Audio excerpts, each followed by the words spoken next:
नमस्कार दोस्तों, आप सभी को गणेश चतुर्थी की बहुत सारी शुभकामनाएं। आइए सुनते हैं भाद्र शुक्ल गणेश चतुर्थी व्रत कथा। ओम श्री गणेशाय नमः। एक बार नैमिषारण्य तीर्थ में शौनक आदि 88,000 ऋषियों ने शास्त्रवेता सूत जी से पूछा कि हे सूत जी महाराज, सभी कार्यों की निर्विघ्न समाप्ति किस प्रकार से हो? धन कैसे प्राप्त हो? धन मिलने में कैसे सफलता मिल सकती है? और मनुष्यों की पुत्र सौभाग्य एवं संपत्ति की वृद्धि किस प्रकार से हो सकती है? पति पत्नी में कलह भाव से कैसे बचा जा सकता है? भाई भाई में परस्पर प्रेम कैसे रह सकता है? और उदासीनता से अनुकूलता कैसे मिल सकती है? विद्या कैसे प्राप्त हो सकती है? वाणिज्य, व्यापार, कृषि, कर्म और शासकों को अपने शत्रुओं पर विजय प्राप्त करने में कैसी सफलता मिल सकती है? किस देवता की पूजन अर्चन से मनुष्यों की अभिष्ट की प्राप्ति हो सकती है? हे सूत जी महाराज, इन सब बातों की आप विस्तृत विवेचना कीजिए। सूत जी कहते हैं कि हे ऋषियों, प्राचीन काल में जब कौरव पांडवों की सेना युद्ध के लिए सन्नद्ध हुई, उसी समय कुंती नंदन युधिष्ठिर ने श्री कृष्ण जी से पूछा था, हे कृष्ण जी, आप यह बतलाइए कि हमारी निर्विघ्न विजय किस प्रकार होगी? किस देवता की आराधना से हम अभिष्ट सिद्धि प्राप्त कर सकेंगे? श्री कृष्ण जी कहते हैं कि हे वीर, पार्वती जी की महल से उत्पन्न गणेश जी की पूजा कीजिए। उनकी पूजा से आप अपने राज्य को पा जाएंगे, यह निश्चित है। युधिष्ठिर ने प्रश्न किया कि हे देव, गणेश पूजन का क्या विधान है? किस तिथि को पूजा करने से वे सिद्धि देते हैं? श्री कृष्ण जी कहते हैं कि हे महाराज, भादो महीने के शुक्ल पक्ष की चतुर्थी को इनकी पूजा करनी चाहिए, अथवा श्रावण, अघन एवं माघ मास की चतुर्थी को भी पूजा की जा सकती है। हे राजन युधिष्ठिर, यदि आप में श्रद्धा भाव हो तो भादो शुक्ल चतुर्थी से ही गणेश जी की पूजा प्रारंभ कर दीजिए। व्रती को चाहिए कि प्रातःकाल उठकर सफेद तिल से स्नान करे। दोपहर में सोने की मूर्ति 4 तोले, 2 तोले, 1 तोले या आधे तोले की अपनी सामर्थ्य के अनुसार बनवाए। यदि संभव ना हो तो चांदी की प्रतिमा ही बनवा ले। यदि ऐसा न कर सके तो मिट्टी की मूर्ति बनवा ले, परंतु अर्थ संपन्न होते हुए कृपणता ना करे। ये ही वर विनाशक और ये ही सिद्धि विनायक है। मनोवांछा की सिद्धि के लिए भादो शुक्ल चौथ को इनकी पूजा करें। इनकी पूजा करने से संपूर्ण आकांक्षाएं पूर्ण होती हैं। एक दर्थ भूमंडल में इन्हें सिद्धि विनायक कहा गया है। ध्यान की विधि, एक दांत वाले, सूप के समान विस्तृत कान वाले, हाथी के समान मुख वाले, 4 भुजाधारी, हाथ में पाश एवं अंकुश धारण किए हुए सिद्ध विनायक गणेश जी का हम ध्यान करते हैं। एकाग्र चित्त से पूजन करें। पंचामृत से स्नान कराने के बाद शुद्ध जल से स्नान करावे। तदंतर भक्ति पूर्वक गणेश जी को गंध चढ़ावे। आवन करके पाद अर्घ्य आदि देने के बाद 2 लाल वस्त्र चढ़ाना चाहिए। तत्पश्चात पुष्प, धूप, दीप एवं नैवेद्य अर्पित करना चाहिए। फिर पान के ऊपर कुछ मात्रा में सोना रखकर अथवा रुपए, अठन्नी आदि चढ़ावे। इसके बाद गणेश जी को 21 दूब चढ़ावे। इस तरह भक्ति पूर्वक गणेश जी की पूजा दुर्वा से करें। हे गणाधीप, हे उमापुत्र, हे पाप के नाशक, हे विनायक, हे ईश नंदन, हे सर्व सिद्धि दाता, हे एक दंत, हे गजमुख, हे मूषक वाहन, हे स्कंद कुमार के ज्येष्ठ भ्राता, हे गजानन महाराज, मैं आपको प्रणाम करता हूँ। रोली, पुष्प एवं अक्षत के साथ 2-2 दूब लेकर प्रत्येक नाम उच्चारण करते हुए अलग नामों से दूब अर्पित करें। हे देवाधिदेव, आप मेरे दूब को स्वीकार करें, मैं आपकी बारंबार विनती कर रहा हूँ। इसी प्रकार भुना हुआ गेहूं और गुड़ अर्थात गुड़ धनिया जो गणेश जी को परम प्रिय है चढ़ावे। इसके बाद शुद्ध घी से निर्मित 21 लड्डू हाथ में लेकर कुल कुल प्रदीप कहकर गणेश जी के आगे रख दे। उनमें से 10 लड्डू ब्राह्मणों को दान कर दे और 10 लड्डू अपने भोजन के निमित्त रख लें। शेष लड्डू को गणेश जी के सामने नैवेद्य के रूप में पड़ा रहने दें। स्वर्ण प्रतिमा भी ब्राह्मण को दान दे दें। सभी कर्म करने के बाद अपने इष्ट देव का पूजन करें। तदंतर ब्राह्मण को भोजन करा के स्वयं भोजन करें। स्मरण रहे कि उस दिन मूंगफली, वनस्पति बद्र आदि के तेल का प्रयोग ना करें। अधूर वस्त्र और उत्तरीय वस्त्र के सहित गणेश जी की मूर्ति को संपूर्ण विघ्न निवारण के लिए विद्वान ब्राह्मण को दान कर दे। हे धर्मराज युधिष्ठिर, इस प्रकार गणेश जी की पूजा करने से आप सभी पांडवों की विजय होगी, इसमें संदेह की कोई बात नहीं है। यह मैं बिल्कुल सत्य कह रहा हूँ। गुरु से दीक्षा लेने के समय वैष्णव आदि प्रारंभ में गणेश पूजन करते हैं।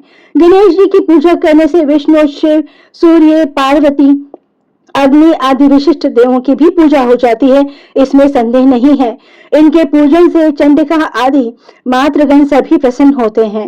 हे ऋषियों, भक्ति पूर्वक सिद्धि विनायक गणेश जी की पूजा करने से उनकी कृपा के फल स्वरूप मनुष्यों के सभी कार्य पूर्ण होते हैं। भाद्र शुक्ल गणेश चतुर्थी की पूजा शिवलोक में हुई है। इस दिन स्नान, दान, उपवास, पूजन आदि करने से गणेश जी की अनुकंपा से शताधिक फल होता है। हे युधिष्ठिर, इस दिन चंद्र दर्शन को निषेध किया गया है, इसलिए अपने कल्याण की कामना से दोपहर में ही पूजा कर लेनी चाहिए। सिंह राशि की संक्रांति में शुक्ल पक्ष की चतुर्थी तिथि को चंद्र दर्शन करने से चोरी, व्यभिचार, हत्या आदि का मिथ्या कलंकित होना पड़ता है, इसलिए आज के दिन चंद्र दर्शन करना वर्जित है। यदि भूल से चंद्र दर्शन हो जाए तो ऐसा कहें, सिंह ने प्रसन्नजीत को मार डाला और जामवन ने सिंह को यमालय भेज दिया। हे बेटा, रो मत, तुम्हारी सैमंतक मणि यही है। नंदीकेश्वर कहते हैं कि आप लोग दत्त चित्त होकर इस कथा को श्रवण करें। भादुर शुक्ल चतुर्थी को सदैव सावधानी पूर्वक गणेश जी के शुभदायक व्रत को करें। हे विप्रवर, नर अथवा नारी जो भी इस व्रत को करते हैं वे तुरंत ही कष्टों से छुटकारा पा जाते हैं। उनके सभी कलंकों का शमन एवं विघ्न निवारण होता है। सुनसान वन में विषम परिस्थिति में अदालत संबंधी मामलों में संपूर्ण कार्यों में सफलता देने वाला यह व्रत संपूर्ण व्रतों में श्रेष्ठ है। यह व्रत विश्व विश्रुत एवं गणेश जी को परम प्रिय है। सनत कुमार जी पूछते हैं कि प्राचीन काल में इस व्रत को किसने किया था, इसका प्रचार मृत्यु लोक में किस तरह हुआ, आप गणेश जी के व्रत को विस्तार पूर्वक कहिए। नंदीकेश्वर ने कहा कि हे, इस व्रत को सर्वप्रथम प्रतापवान भगवान वासुदेव जगन्नाथ जी ने किया था। जब उन पर झूठा दोषारोपण हुआ तो उसके शरणार्थ नारद जी ने उनसे इस व्रत को करने के लिए कहा था। सनत कुमार ने आश्चर्यचकित होकर पुनः प्रश्न किया कि हे नंदीकेश्वर, श्री कृष्ण जी सर्वगुण संपन्न ऐश्वर्य युक्त भगवान है, सृष्टिकर्ता, पालनकर्ता एवं संहारक है, अव्यय, अप्रेम्य, निर्गुण एवं सगुण है। ऐसे घटघट वासी भगवान कृष्ण को मिथ्या कलंक किस प्रकार लग गया, यह बात बहुत ही विस्मयकारी है। हे नंदकेश्वर, आप इस उपाख्यान का वर्णन कीजिए। नंदकेश्वर कहने लगे कि पृथ्वी का भार हरण करने के लिए भगवान विष्णु और हलधर बलराम जी ने वसुदेव के पुत्र रूप में अवतार धारण किया। मगध सम्राट जरासंध के बार बार आक्रमण करने के कारण कृष्ण जी ने विश्वकर्मा द्वारा समुद्र में स्वयं निर्मित द्वारकापुरी बनवाई। उसे पुरी में 16,000 रानियों के लिए 16,000 सुंदर महलों को निर्मित कराया। उन रानियों के निवास के भोग के निमित्त पारिजात वृक्ष का आरोपण कराया। इसके अतिरिक्त 56 करोड़ यादवों के लिए 56 करोड़ भवनों की व्यवस्था की और अन्य ब्राह्मण, क्षत्रिय, वैश्य, शूद्र आदि लोगों के निवास का भी प्रबंध करवाया, जहां जनता शांति पूर्वक बसती थी।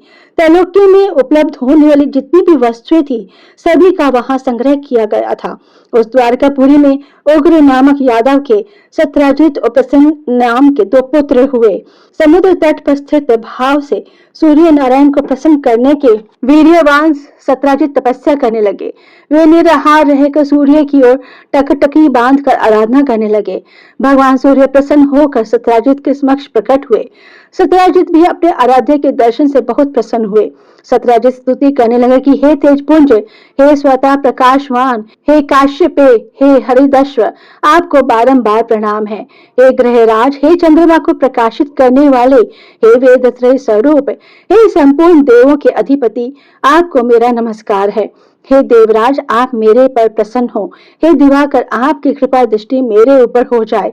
सत्यजित की ऐसी स्तुति से भगवान सूर्य ने सत्यजित से शांत, गंभीर एवं मधुर वाणी में कहा कि हम तुम्हारे ऊपर प्रसन्न हैं। तुम्हारी जो अभिलाषा हो वह हमसे मांग लो। हे महाभाग्यशाली सत्यजित, हम तुम्हारी आराधना से संतुष्ट हैं। अब तुम इस सुंदर रत्न को ले लो, ये देवों को भी अप्राय है। ऐसा कहकर प्रसन्न मन से भगवान ने अपने कंठ से मणि उतारकर उसे दे दी।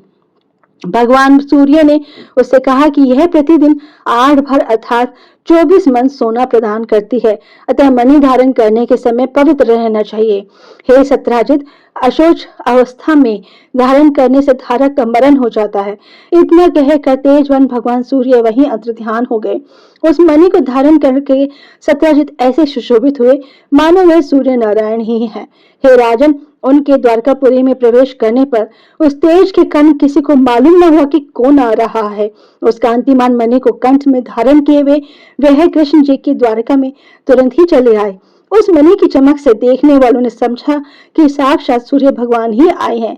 जब लोगों ने समीप आकर स्पष्ट रूप से देखा तो उनकी समझ में आया कि ये सूर्य नहीं है, ये तो सत्राजित है जो कंठ में मणि धारण करने के कारण सुशोभित हो रहे हैं। सत्यजित के कंठ में श्रीमंतक मणि को देखकर भगवान कृष्ण का मन लाललित हो उठा, परंतु उन्होंने उसे लेने की चेष्टा नहीं की। इधर सत्यजित के मन में संदेह उत्पन्न हो गया कि कहीं कृष्ण जी मुझसे यह मणि मांग न ले। इस भय से उसने उस मणि को अपने भाई प्रसन्नजित को दे दिया, साथ ही उसे पवित्र रहकर पहनने के लिए सावधान भी कर दिया। एक समय की बात है कि प्रसन्नजित उस मणि को पहने हुए श्री कृष्ण जी के साथ वन में आखेट के लिए गए। अशुचिता के कारण अश्वारूढ़ प्रसन्नजित को एक शेर ने मार डाला। उस सिंह को रत्न ले जाते देखकर जामवान ने मार डाला। जामवान ने उस मणि को गुफा में लाकर अपने बेटे को दे दिया। इधर श्री कृष्ण जी अपने सहयोगी शिकारियों के साथ द्वारका में लौट आए। समस्त द्वारका वासियों ने अकेले कृष्ण को आया देखकर ऐसा अनुमान लगाया कि मणि के लोभ में कृष्ण ने प्रसन्नजित की हत्या कर डाली है। ऐसा कौन सा अधर्म है जो लोभी के लिए कारणीय ना हो। लोभी तो अपने गुरुजनों का भी वध कर डालता है। इसी प्रकार की चर्चा सब लोग करने लगे। झूठे दोषापहरण से कृष्ण जी के मन में बहुत ही संताप हुआ और वे किसी से बिना कुछ कहे सुने लोगों को साथ लेकर नगर से बाहर चले गए। वन में जाकर कृष्ण जी ने देखा कि एक स्थान पर प्रसन्नजित सिंह द्वारा मृत होकर पड़े हैं। सवारी के साथ प्रसन्नजित के पद चिन्हों के सहारे वहां गए जहां ऋषि ने सिंह को मारा था। रक्त बिंदु के आधार पर श्री कृष्ण उसकी गुफा में घुस गए। ऋक्षराज की गुफा बहुत ही भयंकर थी और उसमें गहन अंधेरा था, अतः प्रजाजनों को गुफा द्वार पर छोड़कर भगवान कृष्ण अकेले ही उसमें प्रविष्ट हो गए। अपने तेज से अंधकार निवारण करते हुए भगवान उस गुफा में 400 कोस तक चले गए। वहां पहुंचने पर उन्होंने रमणीक स्थान एवं महल को देखा। वहां पर जामवन का पुत्र सुंदर पालने में झूल रहा था और पालने में मणि रत्न लटक रहे थे। बालक के उस खिलौना स्वरूप मणि को लेने के लिए भगवान कृष्ण उसके निकट खड़े हो गए। रूप लावण्य से पूर्ण कमल नयनी किशोरी उस पालने को झुला रही थी। वे मंद मुस्कान भी बिखेर रही थी। ऐसी नवयुवता बालक को देखकर श्री कृष्ण जी विस्मित हो गए। वे कमल मुख बाला धीरे धीरे कह रही थी कि लाडले, तुम रो क्यों रहे हो? देखो, प्रसन्नजित को सिंह ने मार डाला और सिंह को हमारे पिताजी ने मारकर यह श्रीमंतक मणि तुझे खेलने के लिए ला दी है। कमल नयन भगवान श्री कृष्ण को देखकर वे बालक कामतुर होकर धीरे धीरे प्यार भरी बातें कहने लगी कि मेरे पिता की दृष्टि पड़ने से पहले ही आप यहाँ से चले जाइए। यह सुनकर प्रतापवन कृष्ण जी हंसकर अपना 5 जन्य शंख बजाने लगे। उस शंखनाद से ऋक्षराज घबराकर उठ बैठा और उनके पास चला आया। फलस्वरूप भगवान कृष्ण और जाम्बवान में परस्पर तुमुल युद्ध होने लगा। इस दृश्य से सभी नारियां चित्कार करने लगी और गुफा के नागरिक आश्चर्य में पड़ गए। उधर गुफा द्वार पर कृष्ण की प्रतीक्षा कर रहे पूर्वजन उन्हें मृत समझकर 7वें दिन द्वारका लौट आए। वहां पहुंचकर उन लोगों ने उनका मृतक कर्म कर डाला। इधर गुफा के अंदर भगवान कृष्ण और ऋक्षराज में 21 दिनों तक लगातार मल्ल युद्ध होता रहा। भगवान कृष्ण ने ऋक्षराज के युद्ध उन्माद को क्षीण कर दिया। त्रेता युग की बातों को स्मरण कर जाम्बवान ने भगवान को पहचान लिया। जाम्बवान कहने लगे कि मैं सभी देवों, दैत्यों, यज्ञों, नागों, गंधर्वों, पिशाचों और मरुदगणों से अपराजनीय हूँ। वे लोग मेरे पराक्रम के समक्ष नहीं टिक सकते। हे देवाधिदेव, आपने मेरे पर विजय पाई है, इससे आपका देवाधिपति होना निश्चित है। मैं समझ गया हूँ कि आप भगवान विष्णु का तेज है, किसी अन्य में इतना बल नहीं हो सकता। जिसकी किंचित कृपा कटाक्ष चारों पदार्थ सुलभ हो जाते हैं, उसके किंचित रोष से घड़ियाल, मगरमच्छ आदि जीव व्याकुल हो गए हैं और अथाह सागर भी विशुद्ध हो उठा है। उस सागर ने अपनी प्रतिष्ठा के लिए क्षमा याचना की और सेना के लिए मार्ग प्रदान किया। आपने सेतु बांधकर अपने यश को उज्जवल किया और सैन्य दल के साथ लंका पर आक्रमण करके राक्षसों का आपने बाणों द्वारा शिरछेदन किया। आप त्रेता युग के वही धनुर्धारी राम हैं। हे महाराज, जब जामवान ने पहचान लिया तो उससे देवकी नंदन श्री कृष्ण जी कहने लगे। भगवान कृष्ण यक्षराज के मस्तक पर अपना कल्याणकारी हाथ फेरते हुए उससे प्रेम पूर्वक कहने लगे, हे यक्षराज, इस मणि के कारण मुझे झूठा कलंक लगा है। उसी कलंक के निवारण हेतु मणि प्राप्त करने के लिए मैं तुम्हारी गुफा में आया हूँ। भगवान की बात सुनकर जामवान ने प्रसन्नता पूर्वक अपनी कन्या जामवती को उन्हें समर्पित करके दहेज स्वरूप मणि भी दे दी। भगवान कृष्ण ने कन्या और मणि ग्रहण कर जामवान को दुर्लभ ज्ञान का उपदेश देकर जाने का विचार किया। भगवान कृष्ण के जाने से पहले जामवान ने अपनी कन्या का पानी ग्रहण उनके साथ कर दिया। जामवती के साथ मणि लेकर भगवान कृष्ण प्रसन्न मन से द्वारका आए। जिस प्रकार किसी मृतक के पुनर्जीवित होने पर उसके परिवार वालों के हर्ष की सीमा नहीं रहती, वही अवस्था कृष्ण को देखकर द्वारका वासियों को हुई। श्री कृष्ण को धर्म पत्नी के साथ मणि लेकर लौटा देखकर सभी लोग उत्सव मनाने लगे। भगवान कृष्ण प्रसन्न होकर मित्र वर्ग के साथ सुधर्मा सभा अर्थात यादवों की राज्य सभा में आए। वहां उन्होंने मणि के गायब होने और उनकी पुनः प्राप्ति की सारी घटना को कह सुनाया। भगवान कृष्ण ने राज्य सभा में उपस्थित सत्यराजित को अपने पास बुलाकर उसे वह मणि दे दी। यादव संसद सदस्यों के सामने मणि देकर भगवान झूठे कलंक के दोष से मुक्त हो गए। सत्यजित बुद्धिमान थे। मणि पाकर उन्हें लज्जा आई, जिसके फल स्वरूप उन्होंने अपनी कन्या सत्यभामा का विवाह श्री कृष्ण के साथ कर दिया। इसके बाद शतंध्वा, अक्रूर आदि दूषित हृदय वाले यादव मणि प्राप्ति के लिए सत्यजित से शत्रुता करने लगे। एक बार की बात है कि श्री कृष्ण जी कहीं गए हुए थे। उनकी अनुपस्थिति में पापात्मा शतंध्वा ने सत्यजित की हत्या करके मणि अपने कब्जे में कर ली।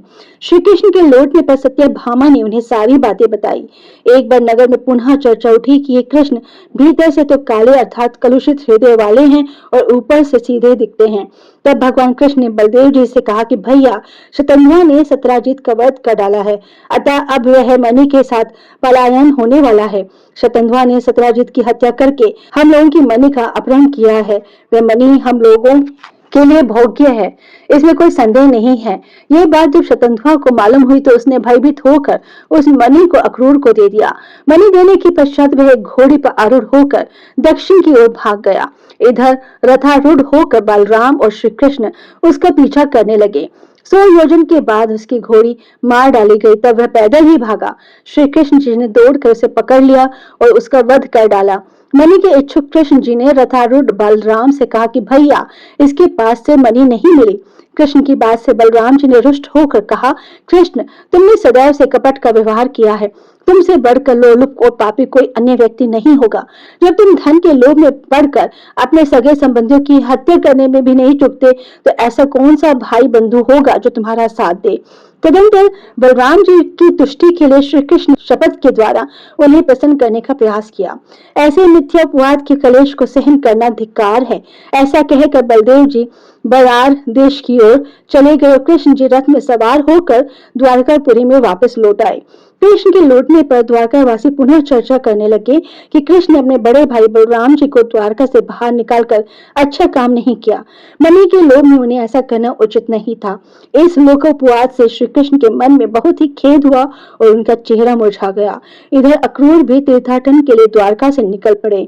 उन्होंने काशीपुरी में आकर यज्ञपति भगवान के लिए विष्णु योग किया। अक्रूर ने उस मणि द्वारा दैनिक स्वर्ण प्राप्ति के द्वारा सभी लोगों को दक्षिणा देकर संतुष्ट किया। नगर में विभिन्न देवों के मंदिरों का निर्माण करवाया। सूर्य द्वारा प्रदत्त उस मणि को सदैव अक्रूर पवित्रता के साथ धारण करते थे। फलस्वरूप वे जहां भी रहते वहां ना तो कभी अकाल ही पड़ता और ना ही व्याधि जनित किसी रोग का ही प्रकोप होता था। भगवान कृष्ण सर्वज्ञ थे। वे सभी बातों को जानते थे। मनुष्य देहधारी होने के कारण लोकाचार के लिए माया विशिष्टता में अपनी अज्ञानता प्रकट करते थे। देखो तो मणि के कारण भाई बलराम जी से विरोध हुआ। बार बार तरह तरह के अभियोग लगते रहे। अतः इतना कलंक कहाँ तक सहा जाए। कृष्ण जी की इस चिंता अवस्था में ही वहां नारद जी आ पहुंचे। भगवान द्वारा अभ्यर्थित होकर आसन पर सुखपूर्वक बैठकर मुनि कहने लगे। नारद जी ने कहा, हे भगवान, आप खिन्न क्यों दिखाई पड़ रहे हैं? आप किस चिंता में पड़े हुए हैं? हे केशव, आप संपूर्ण वृतांत मुझसे कहें। श्री कृष्ण जी ने कहा, हे देवर्षि नारद, मुझे बार बार अकारण कलंक लग रहा है, इस कारण मुझे अत्यंत पश्चाताप है। मैं आपकी शरण में हूँ, आप मुझे चिंता रहित कीजिए। नारद जी ने कहा कि हे देव, आप लगने वाले कलंक का कारण मैं जानता हूँ। आपने भादो सुदी चतुर्थी का चंद्र दर्शन किया है, इसीलिए आपको बार बार कलंकित होना पड़ रहा है। नारद जी की बात सुनकर भगवान कृष्ण सार गर्भित वाणी में कहने लगे कि हे देवर्षि नारद जी, चतुर्थी के चंद्र दर्शन से कैसे दोष लगता है, जबकि द्वितीया के चांद का लोग दर्शन करते हैं और उसका। नारद जी ने कहा कि स्वयं गणेश जी ने दर्शनीय रूप वाले अर्थात सुंदरतम रूप पर गर्व करने वाले चंद्रमा को शाप दिया है कि आज के दिन जो लोग तुम्हारे दर्शन करेंगे, समाज में उन्हें व्यर्थ ही निंदा का पात्र होना पड़ेगा। श्री कृष्ण ने पूछा कि हे मुनिवर, अमृत की वृष्टि करने वाला चंद्रमा को गणेश जी ने क्यों शाप दिया? आप इस सर्वोत्तम उपाख्यान का विस्तृत वर्णन कीजिए। नारद जी ने उत्तर दिया कि प्राचीन काल में ब्रह्मा, विष्णु और शिव ने मिलकर गणेश जी को अष्ट सिद्धि तथा नव विधि की पत्नी स्वरूप प्रदान किया। तदंतर शास्त्रोक्त विधि से गणेश जी की पूजा करके उन्हें संपूर्ण देवों में अग्रणी बनाकर प्रजापति ब्रह्मा जी उनकी स्तुति करने लगे। ब्रह्मा जी ने कहा कि हे हाथी सदृश मुख वाले, हे गणपति, हे लंबोदर, हे वरदायक, हे समस्त विद्याओं के अधिपति, हे देवताओं के अधिनायक, हे सृष्टिकर्ता, पालक एवं संहार करता गणेश जी, जो लोग भक्ति पूर्वक आपको लड्डू चढ़ाकर पूजन करेंगे, उनके सभी विघ्न दूर हो जाएंगे और दुर्लभ सिद्धि प्राप्त होगी। इसमें संशय नहीं। जो देवता या दानव आपकी पूजा किए बिना सफलता की कामना करते हैं, उन्हें अरबों कर तक भी सिद्धि नहीं मिलती। हे गणाध्यक्ष, आपकी कृपा कटाक्ष के बल पर सदा विष्णु पालन करते हैं तथा शिव जी संहार करते हैं।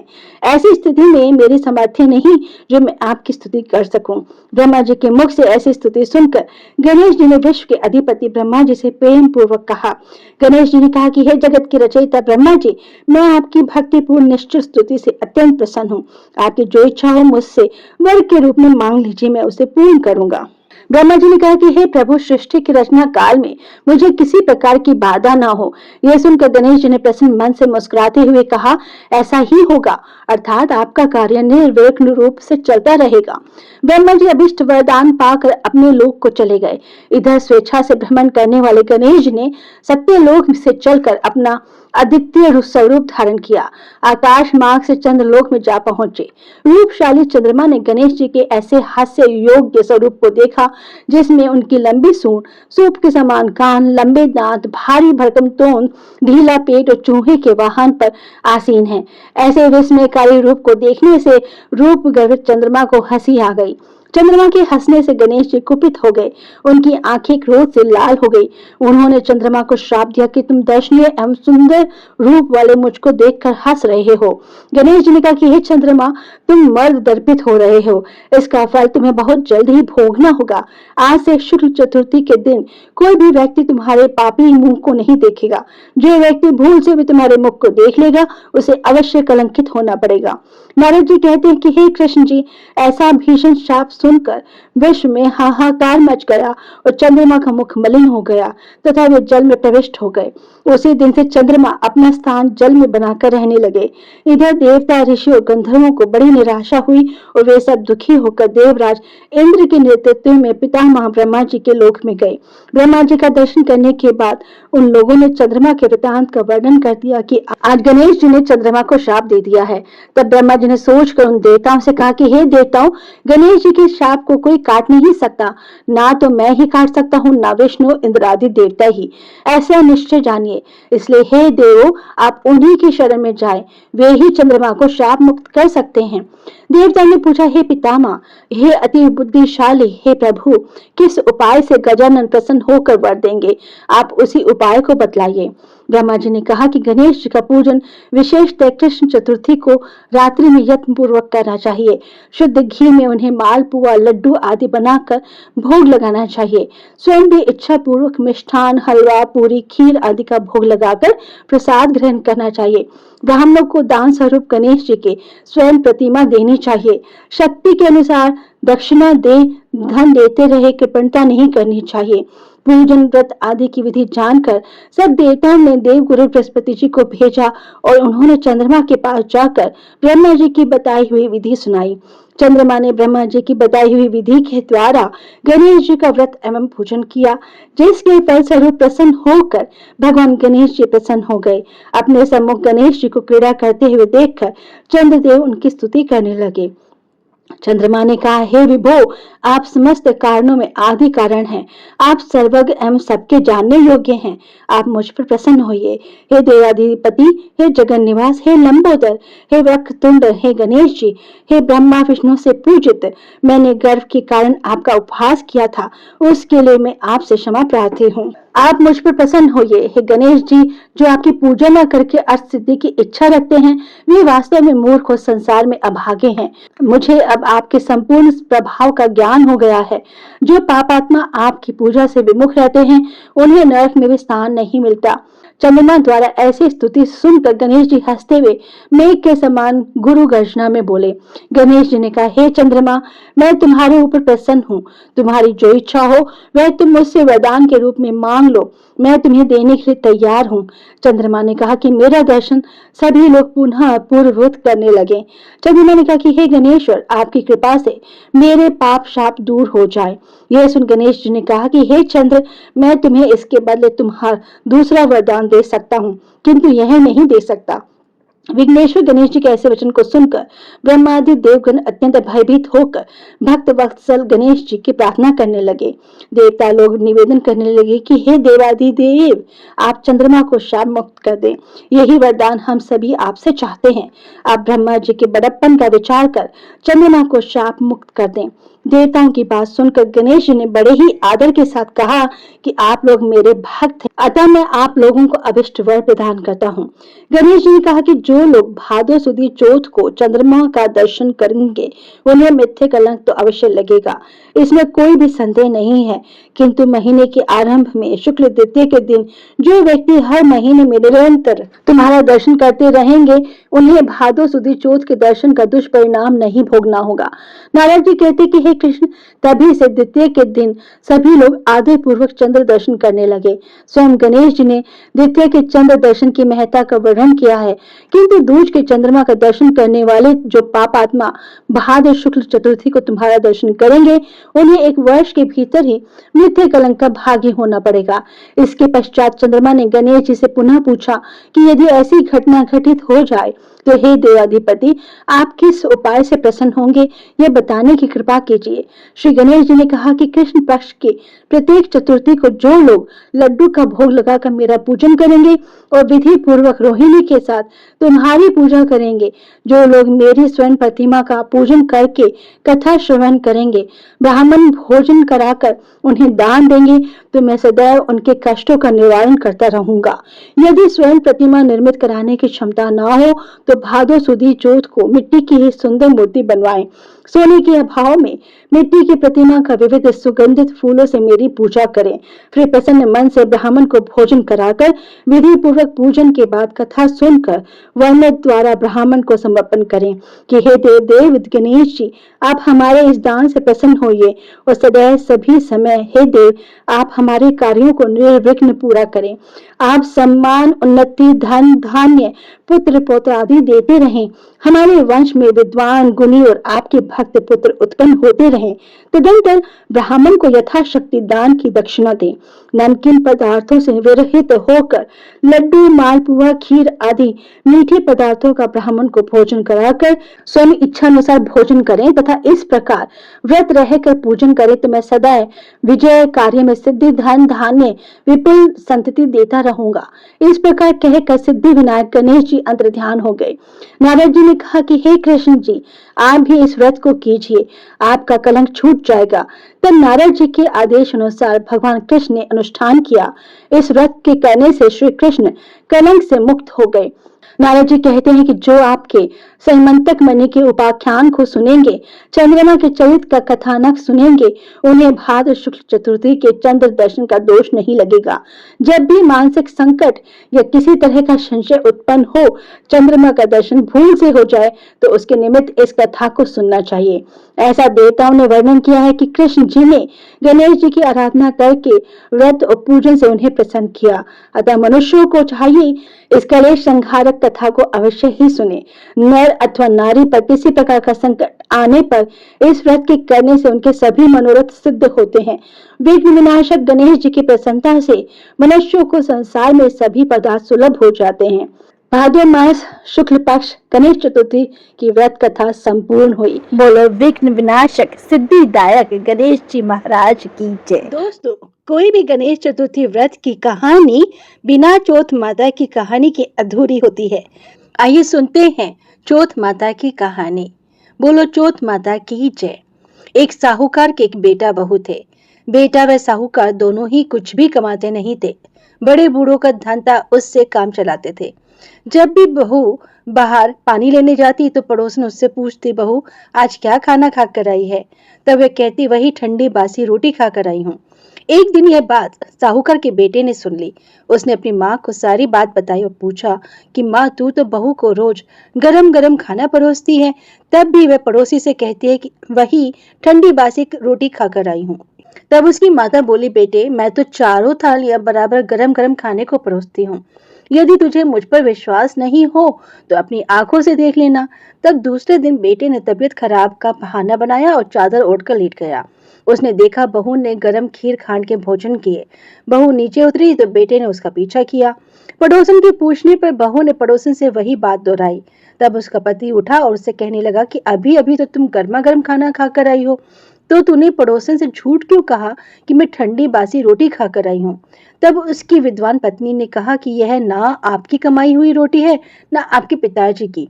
यदि इस तरह से बैठे बैठे धन को खर्च किया जाएगा तो कुएं के पानी की तरह एक दिन पूरा समाप्त हो जाएगा।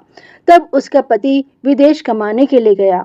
पीछे से उसकी पत्नी 12 महीने का चौथ का व्रत करती थी। उसको प्रदेश में रहते हुए 12 वर्ष व्यतीत हो गए।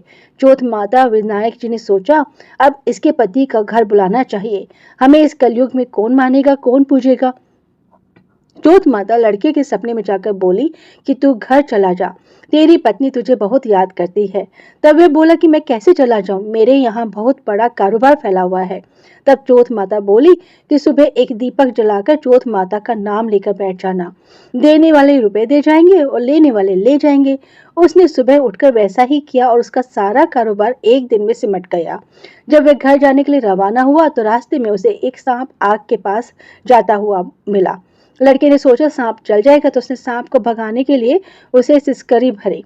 लेकिन तभी नागराज बोले कि हे पापी दुष्टी, मैं तो सांप योनि से मुक्त हो रहा था, लेकिन तूने मुझे सिसकार दिया, इसीलिए मैं अब तुझको डसूंगा। तब वह लड़का बोला, हे नागराज, तुम मुझे अवश्य खा लेना। मैं आपको वचन देता हूँ, मैं 12 वर्ष बाद अपने घर मिलने जा रहा हूँ। कल रात आप अवश्य आ जाना। जब पति घर आया तो वह बहुत उदास था। पत्नी के कारण पूछने पर उसने बताया, पत्नी चतुर थी। उसने एक सीढ़ी पर दूध का कटोरा रख दिया, दूसरी पर बालू मिट्टी बिछा दी, तीसरी पर फूल माला बिखेर दी और चौथी पर इत्र छिड़क दिया, पांचवी पर मिठाई रख दी। इस तरह उसने 7 सीढ़ियों पर कुछ न कुछ रख दिया और बेटा दरवाजा खुला छोड़कर पलंग पर अपनी पत्नी की चोटी लटकाकर सो गया। सांप आया, सबसे पहले उसने दूध पिया तो बोला, साहूकार के बेटे ने तूने सुख तो बहुत दिए हैं, पर वचन का बंधा हूँ, इसलिए तुझे डसूंगा अवश्य। 7 सीढ़ियों पर उसने ऐसा ही कहा। जैसे ही वो उसको डसने लगा, चौथ माता विनायक जी ढाल और तलवार बन गए और उस सांप के 4 टुकड़े कर दिए। पूंछ का एक टुकड़ा लड़की की जूती में जाकर गिरा। सांप ने सोचा कि जब ये जूता पहनेगा तब इसको डस लूंगा। तभी वहां बहुत सारी चींटियां आ गई और उन्होंने कहा, यह स्त्री हमें रोज शक्कर व आटा खिलाती थी, इसलिए हमें इसकी रक्षा करनी चाहिए। चींटियों ने उस पर हमला कर दिया और उसकी पूंछ को पोली कर दिया। जैसे ही सुबह हुई वहां खून ही खून हो रहा था। माँ ने सोचा, मेरे बेटे बहू को किसी ने मार दिया है, इसलिए वह चिल्लाने लगी।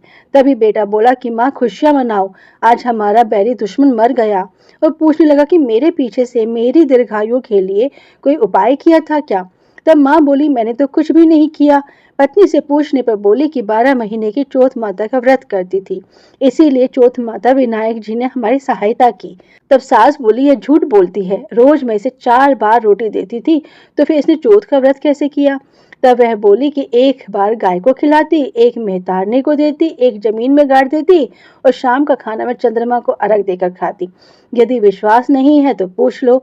तब गाय माता से पूछा तो वह हंसने लगी और पलाश के फूल उसके मुंह से गिरने लगे। जमीन में खोद कर देखा तो रोटियों की जगह सोने के सिक्के थे। मेहतारनी से पूछा तो उसने भी हाँ भर दी। हे चौथ माता, उसके पति की रक्षा हुई, वैसे ही हम सब की करना और सबकी मनोकामना पूर्ण करना। बोलो चौथ माता की जय। दोस्तों, जैसे कि आप सभी जानते हैं कि कोई भी व्रत कथा बिना आरती की अधूरी मानी जाती है।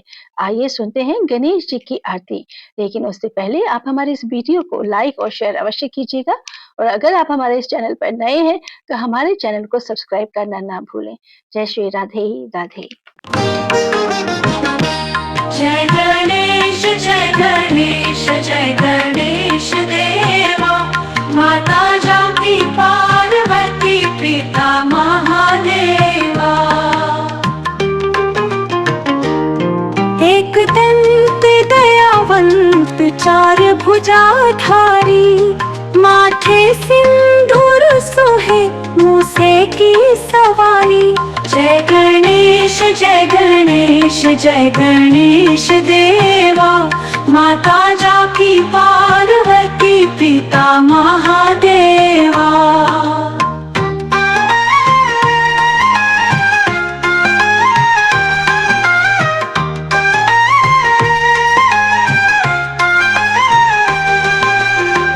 पान चढ़े फल चढ़े और चढ़े मेवा, लड्डूवन का भोग लगे संत कर सेवा। जय गणेश जय गणेश जय गणेश देवा, माता जानकी पार्वती पिता महादेवा। अंधन को आँख देत, कोढ़िन को काया, बांझन को पुत्र देते, निर्धन को माया। जय गणेश जय गणेश जय गणेश देवा, माता जानकी पार्वती पिता महादेवा।